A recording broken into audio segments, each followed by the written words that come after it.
अस्सलामुअलैकुम नाज़रीन, SS news में अवां खे भली कार। नाज़रीन, आवां आहियां फराशा। सब खां पहिरियां नज़र विझंदासीं हेडलाइंस ते।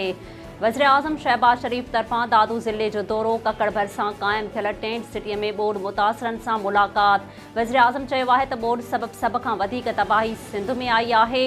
दुनिया खे ॿुधायो आहे त जबल जेॾनि चैलेंजिस खे अकेले सिर मुंहुं नथा ॾेई सघूं, आलमी बिरादरीअ खे बि अॻिते अचिणो पवंदो।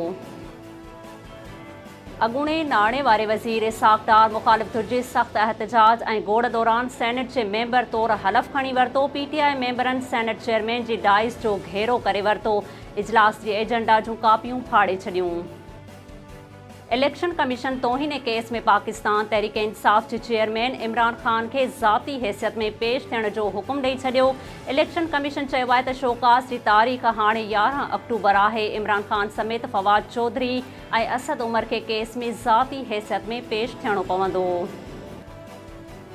मुफ्ता इस्माइल जे नाणे वारी वज़ारत तां ॾिनल इस्तीफ़ा मंज़ूर। मुफ्ता इस्माइल जे इस्तीफ़ा बाद हाणे इसहाक़ डार नाणे वारी वज़ारत जो उहिदो संभालींदो।